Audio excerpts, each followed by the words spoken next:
Hello, reader, and thank you for coming to another listening comprehension lesson.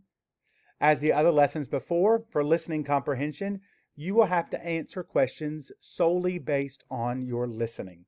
You will not be able to see the text. At the end of reading the story, I will show you the questions. They will also be in the description below. You may go back and listen to the story again to help you find the correct answers, and we encourage you to do so. More than once is quite okay. Let's get started. Trails are for adventure. When you go horseback riding in the mountains, the trail is narrow, but the views are wide. I learned this as my family started out at the stables on a sunny Colorado day. "You're riding Pepper," Maggie, one of our guides, informed me. I gave my gray and white horse a pat on the neck, and she gave her head a little shake, the metal on her bridle making a little clink-clink noise. Maggie must have sensed my nervousness, so she said, "Don't worry, Pepper is a sweet little lady." We started the ride, a long line of horses following one another on the well-worn trail. Soon I felt at ease, my nerves calmed by Pepper's steady movement and the babbling sounds of Fall River. I saw a deer and her fawn nibbling the flowers just beyond the trail. The horses in front of me bobbed as they stepped over rocks and walked up and down the hills. "How do the horses manage not to stumble or fall?" I asked.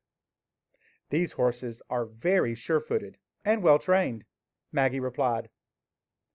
Weather changes quickly in the mountains. Flash! We saw lightning.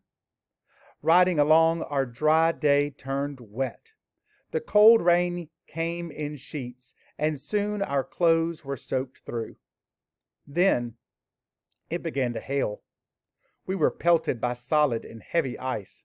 The ground was muddy from the rain, and it was hard to see with the hail.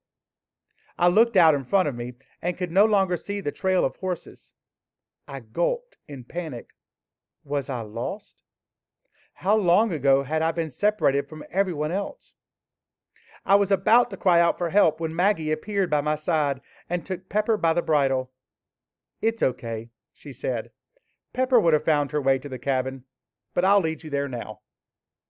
After a short ride, we reached the cabin nestled in the woods, where the rest of my family was waiting anxiously.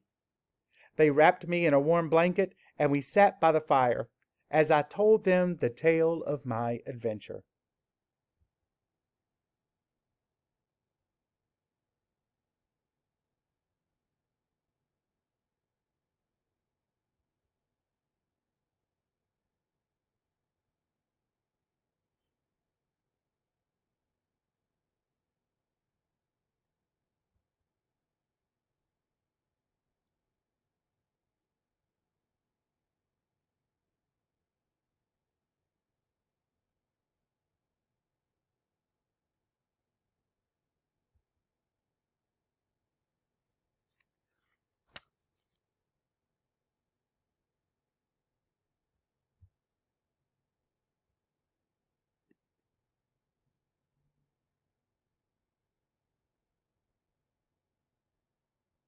And that is the last question for Trails Are for Adventure. Don't forget, you may go back into the story and find any answer you need.